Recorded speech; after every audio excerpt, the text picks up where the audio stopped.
OTAs are here for the Minnesota Vikings, which means we are closer and closer to the start of real football season. If you are excited for the Vikings' new regime and for football to be back, show it by liking this video right now.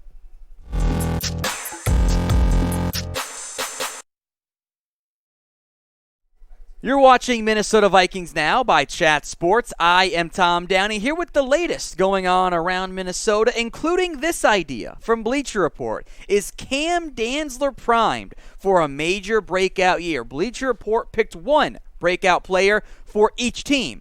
Their selection for the Vikings was the third-year corner Cam Dantzler, who did flash at points last season. The number one issue I believe he dealt with was his coaching staff, for whatever reason, not liking him all that much. Perhaps the biggest evidence in favor of a Cam Dantzler breakout, he will no longer be wearing number 27 overall. Instead, he's going to number 3. Massive upgrade at the cornerback. Corner wearing number 3, awesome look.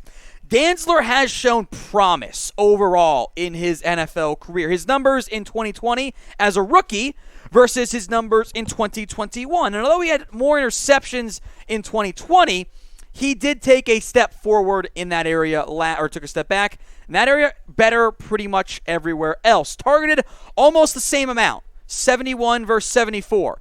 The completion percentage dipped. He allowed 5 fewer completions on 3 more targets, so 63.4% to 54.1%. 8 pass breakups, that's doubling what he had last year, or in 2020, I should say. The yards drop and the touchdowns allowed drop as well. The problem for Dantzler was that his coaching staff didn't like him, and they wouldn't put him on the field and didn't make him a full-time starter like they should have. A new regime does give Dantzler a new chance to truly earn a starting role, although it does also present complications. The front office and head coaching staff that drafted Dantzler with a premium pick is no longer gone. Is no longer there. They're gone.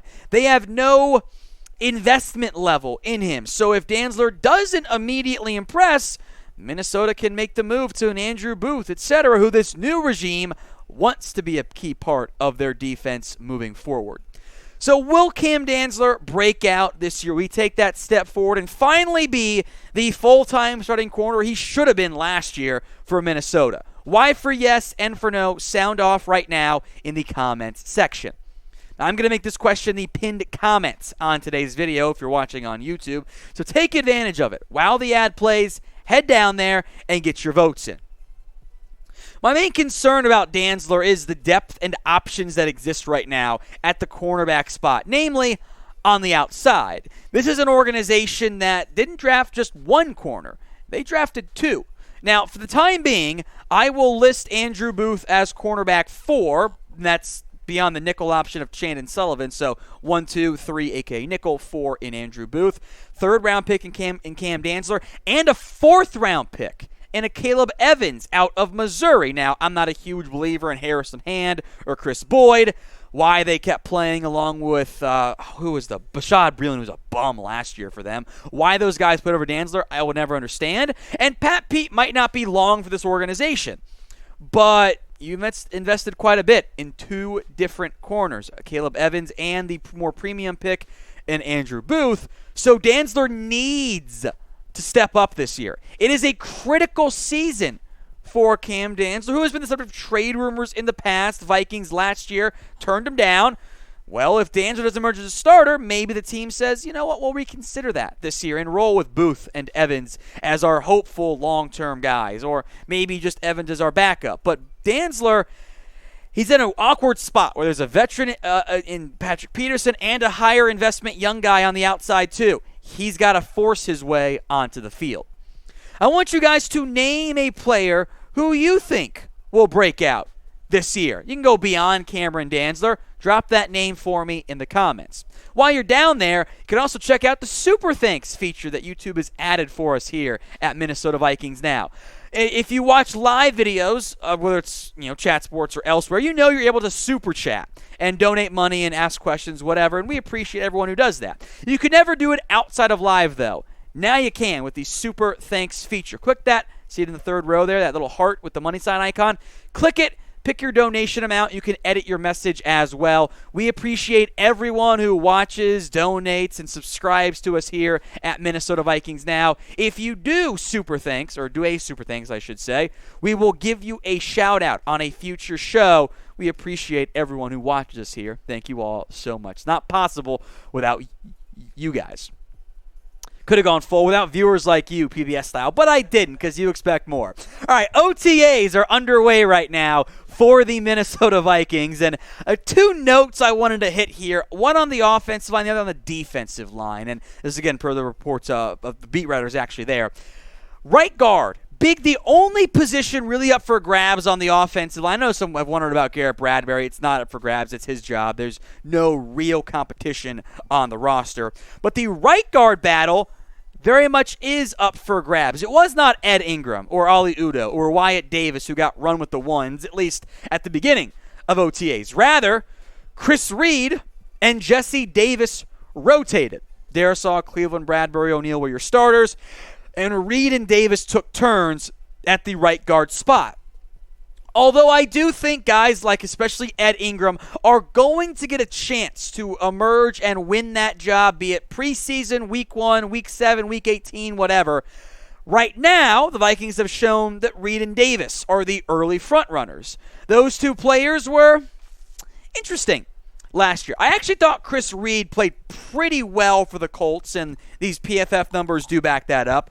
Jesse Davis's numbers do not look very good, although I will make note the supporting offensive line for Indy was a hell of a lot better than the supporting offensive line for Miami, but just based on the numbers, Reed outplayed Davis. This camp battle is not going to get finalized until really the preseason and probably the final week of the preseason, because it is going to be a hard-fought one between Reed and Davis and Udoh and the other Davis, and, of course, also Ed Ingram as well. So make your early guesses for me. Who do you believe will end up starting at right guard for Week 1 of the NFL season for the Vikings? Let me know in the comments right now.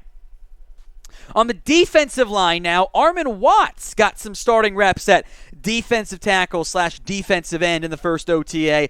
The Vikings' base defense, which won't be utilized that much. It's the modern-day NFL. They run nickel more than anything. The base defense should be a 3-4 front. Dalvin Tomlinson, Harrison Phillips, we know are going to be the first two.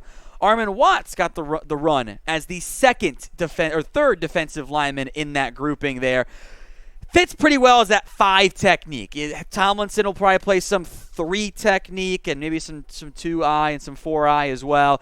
The nerds know what that is. And then Harrison Phillips can play nose guard. I think Tomlinson can play nose guard too. Watts' sack numbers were a little bit deceptive relative to his overall play, but he did start quite a few games last year. So maybe James Lynch emerges later on, but for now it appears that Watts has the early advantage for that third interior defensive line starting spot.